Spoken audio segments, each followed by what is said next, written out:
इस लेक्चर में हम डोमेन फाइंड करेंगे एंगल्स की यूजिंग आइडेंटिटीज़। तो आइडेंटिटीज़ हम देख लेते हैं। यहाँ पे आइडेंटिटीज़ हमें ये गिवन है, इनको हमें इक्वल प्रूव करना है। तो ये लेफ्ट हैंड साइड पहले हम अज्यूम करेंगे। इसके लिए सोल्यूशन देखते हैं। सोल्यूशन में लेफ्ट हैंड साइड ले ली हमने, तो लेफ्ट हैंड साइड को हमें राइट हैंड साइड के इक्वल प्रूव करना है। तो इसके लिए क्या करेंगे, हमारे पास कोसेकेंट स्क्वायर के लिए वैल्यूज़ मौजूद हैं। तो हम जानते हैं फॉर्मूला क्या होता है, कोसेकेंट स्क्वायर किसके इक्वल होता है। ये देखिए सेकेंड स्क्वायर भी हमारे पास वैल्यू है 1 + tan स्क्वायर, क्योंकि हमें tan में जाना है और कॉट में जाना है।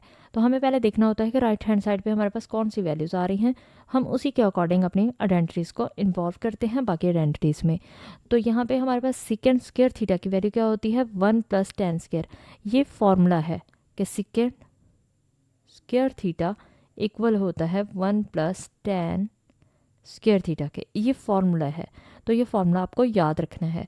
अब यहाँ पे अगर हम एक और फार्मूला बनाना चाहे तो हम बना सकते हैं, बल्कि यहाँ से 3 फार्मूलाज ड्राइव हो सकते हैं कि ये 1 इधर आके माइनस हो जाएगा, -1 बन जाएगा। और कभी भी आपको tan स्क्वायर की जगह यूज़ करनी पड़े, tan स्क्वायर को आपने कन्वर्ट करना हो सेकेंड स्क्वायर में, तो हम फिर ये लगाएंगे। अगर tan स्क्वायर गिवन है तो हम ये फार्मूला लगा देंगे, हमारे पास हम सेकेंड की तरफ चले जाएंगे। तो इसलिए हमें ये देखना होता है कि राइट हैंड साइड पे हमें क्या प्रूव करना है, फिर उसी के अकॉर्डिंग हम फार्मूलाज को कन्वर्ट करते हैं। तो यहाँ पे हमें नज़र आ रहा था tan और cot, तो इसलिए हम जानते थे कि सेकेंड स्क्वायर की वैल्यू क्या होती है। सेकेंड स्क्वायर के लिए हमारे पास एक फार्मूला है 1 + tan स्क्वायर थीटा, तो सेकेंड के हमने इसलिए ये वैल्यू लगा दी। इसी तरह से कोसेकेंट की वैल्यू भी हमें पता है, वो किसके इक्वल होता है, कोसेकेंट स्क्वायर इक्वल होता है 1 + cot स्क्वायर थीटा के। इसलिए हमने 1 + cot स्क्वायर थीटा लगा दिया। और इस पर ब्रैकेट क्यों लगाई, क्योंकि बाहर माइनस था, इसलिए ब्रैकेट लगाना पड़ी।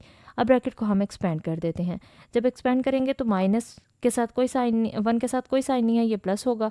तो प्लस माइनस क्या होता है, माइनस होता है, तो इसलिए -1 आ गया। और ये माइनस प्लस क्या होता है, माइनस होता है, तो इसलिए यहाँ पे माइनस साइन आ गया। अब यहाँ पर देखें कि इन वैल्यूज़ को अगर हम सॉल्व करते हैं तो हमारे पास ये 1 पॉजिटिव और 1 नेगेटिव कैंसिल हो गया। तो क्या बचेगा, tan स्क्वायर - cot स्क्वायर। और यही तो हमारे पास राइट हैंड साइड थी, इसी को हमें प्रूव करना था। हमने इसको इक्वल प्रूव कर दिया राइट हैंड साइड के।